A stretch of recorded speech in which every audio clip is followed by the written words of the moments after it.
Hello there. You know what I like to talk about in my free time?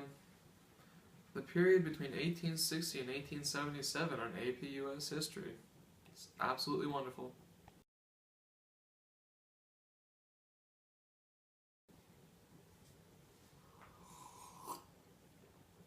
So, let's talk first about 1860. That's the beginning of the Civil War era. The country was divided by identity. The North identified as industrial, and the people there were mainly working for cities and manufacturing. The South was largely agricultural. Southern identity was particularly strong, starting at the Mason-Dixon line.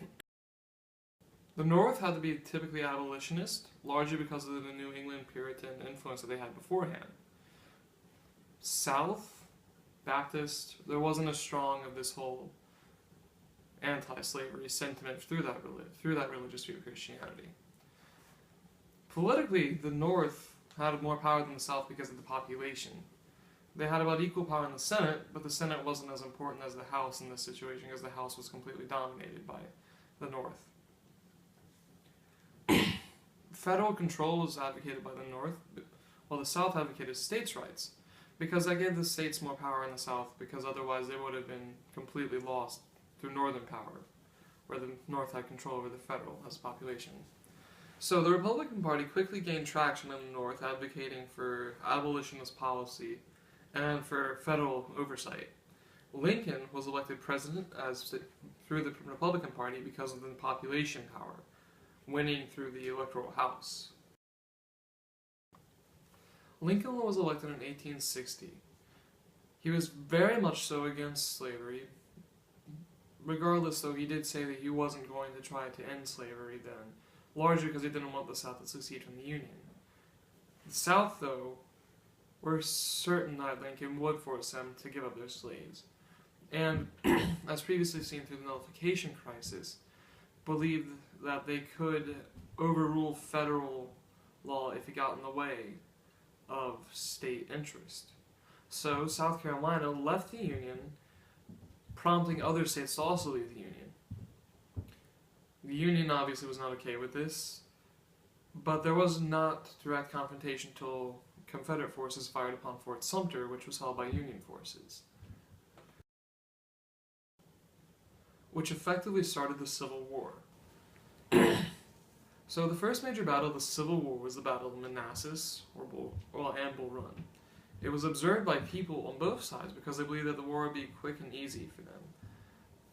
This was a generally held consensus among people. The Southerners, even though they knew that the North had the industrial capacity to continue, thought that if they simply showed up the North would lose their drive to defeat them. And the North thought that the Southern, farm boys would never hold a chance against them. The battle was actually a major defeat for the North, which ended all hopes in the North of a quick and easy victory over the Southern farm boys. But it did not affect Northern determination to defeat the South. So the war actually raged on for another 5 years. The major generals of the war on the Southern side was immediately Robert E. Lee as the head general. On the Northern side, they went through a string of generals who were ineffective up until they found General Grant. On the Eastern Front, the South defeated the North time after time again, but on the Western Front, particularly on the Mississippi River, the North defeated the South. The North even took New Orleans, which was a major Southern trading port, and effectively ended Southern shipping to Britain and France, which was the major source of Southern income. Because the South was starting to feel the pressure from their defeats in the West, they decided to try to end the war quickly, so Lee pushed north. He actually made it into Pennsylvania and had the Battle of Gettysburg, which served as a turning point in the war. Instead of winning at the Battle of Gettysburg, the South actually faced a humiliating defeat. The North won because of their ability to hold artillery advantages and because of technological advantages. This was the first war in which machine guns actually played a major role, with the Gatling gun being used by the North. Technologically, the North had superiority over the South, especially in the situation where they were using breech-loading weaponry and rifles instead of Southern musketry. The North also held a good defensive line and held the flanks quite well against Southern advances.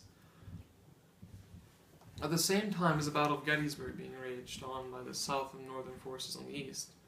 In the West, General Grant took Vicksburg, which gave the definitive Union victory upon the Mississippi River, effectively ending all hope of trade for the South. On the Union side, there was also General Sherman, who at the behest of Grant started to march south from the Western Front, going through Georgia in something that was called the March to the Sea. He burned everything in his path and eventually captured Atlanta. After Atlanta, he went through South Carolina, where they ravaged Charleston and a few other places, largely to give a message. Grant's battle plan was the Anaconda Plan, to strangle the South, cutting off shipping and food supplies.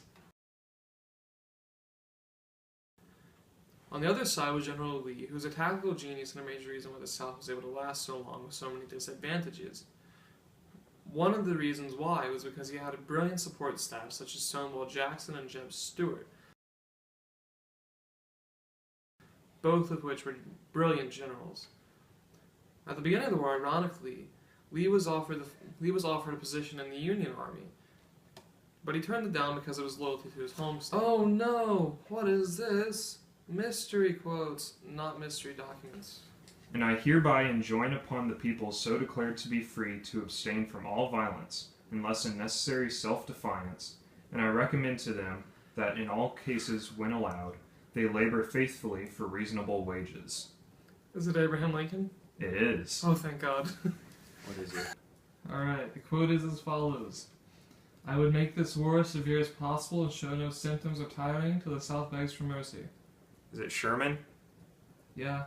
God, yes, yes, yes. I'm done. I'm out. The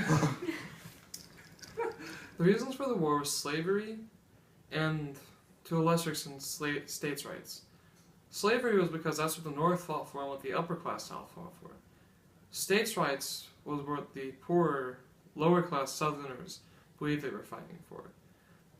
Although they didn't own slaves, many of the lower-class poor ones, their goal was to eventually own slaves, and they thought that their state should have the ability to regulate it and not the federal government. It's what they rallied behind. Another interesting part of the war was minority units. You had black units, which were also led by white officers, but they were still units mainly comprised of blacks. Another interesting unit was Irish units. As you can see at the Battle of Marye's Heights and Gettysburg, the Irish played a major part in the Civil War on the northern side and on the southern side. Besides that, there was also the Emancipation Proclamation, which abolished slavery in all Union-held areas. Finally, the war ended in 1865 at the Battle of Appomattox. It's the last major battle of the Civil War, and Lee surrendered to Ulysses S. Grant there. One of the major reasons why the Union won was because of their work exchange and technology. Northern industrial capacity gave the North a major advantage, as well as new technology, such as breech-loading weaponry and Gatling guns. After the war, Lincoln was assassinated by John Wilkes Booth at Ford Theater. They were watching a play called Our American Cousin, which was a British production. Booth shot him in the back of the head when Lincoln was in the VIP suite. Well, effectively the VIP suite at the time. Interesting things that happened after the Civil War. The South was in ruins both physically and financially. Most were in debt and the upper class was kind of shaked up. For the upper class to retain their plantations and didn't have slaves, they took care of this by having sharecropping, which is where they would give the blacks, a profit, like a bit of the crops in exchange for work, and some land to live on. Besides that, there were also black codes and Jim Crow laws. Even though the blacks were given the rights, were effectively told they were given rights, they didn't really have them because the South would just kind of take them away in some form or another, such as having them have to take literacy tests where they wanted to vote, or they weren't allowed to do anything that a white person could do here or there. The amendments that were passed during and in the wake of the Civil War were important. The 13th Amendment abolished slavery. The 14th Amendment effectively was an attempt to outlaw discrimination. And the 15th Amendment gave blacks the right to vote. The 14th Amendment was more legal discrimination, not workplace. It wasn't like they can't work here or stuff like that. It was more or less they just had equal protection under the law. Even then, that was still questionable and didn't quite happen for a long time. The 15th Amendment, while good in name, didn't really do anything because people at the Klan would get in the way of the blacks voting. If a black wanted to vote, they were often lynched. Effectively, Reconstruction was a failure for its inability to help African Americans, and because it kind of left the South still feeling bitter about the war. And that's a wrap.